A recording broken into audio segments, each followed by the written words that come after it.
মৃত্যুর আগ পর্যন্ত ডাকাতি করতে চান জলদস্যু আসাবুর বাহিনীর প্রধান আসাবুর।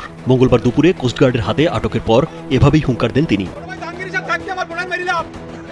এর আগে সুন্দরবন সংলগ্ন খুলনার দাকব উপজেলার ঠাকুরবাড়ি ঘাট এলাকায় অভিযান চালিয়ে আসাবুর সহ 2 জলদস্যুকে আটক করে কোস্টগার্ড। এ সময় 2টি আগ্নেয়াস্ত্র ও 4 রাউন্ড গুলি জব্দ করা হয়। আটককৃতরা হলেন আসাবুর বাহিনীর প্রধান আসাবুর সানা ও তার সহযোগী মোহাম্মদ আলমগীর মীর।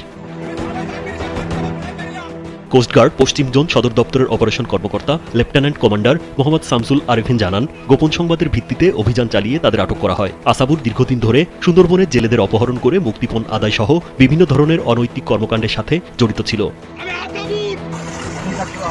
40 বছর বয়সী এই দস্যুর পুরো নাম আসাবুর সানা। তিনি দাকব উপজেলার সুতারখালী ইউনিয়নের কলাবগী গ্রামের আইনাল সানার ছেলে। 2003 সালে সুন্দরবনে মৃত্যুঞ্জয় বাহিনীর প্রধান আকাশবাবু ওরফে মৃত্যুঞ্জয়ের সাথে আসাবুর ডাকাতি শুরু করে। 2007 সাল পর্যন্ত তিনি ওই দলের সক্রিয় সদস্য ছিলেন। পরে মৃত্যুঞ্জয় দল ছেড়ে ভারতে চলে গেলে আসাবুর বিভিন্ন স্থানে পালিয়ে বেড়াতেন ও বিভিন্ন বাহিনীর সঙ্গে মিলে দস্যুতা করতেন। এক পর্যায়ে দস্যুতা করতে গিয়ে একটি ডাবল ব্যারেল বন্দুক সহ কোস্টগার্ডের হাতে আটক হন। ওই অস্ত্র মামলায় 3 বছর কারাভোগ করে 2015 সালে জামিনে মুক্তি পান।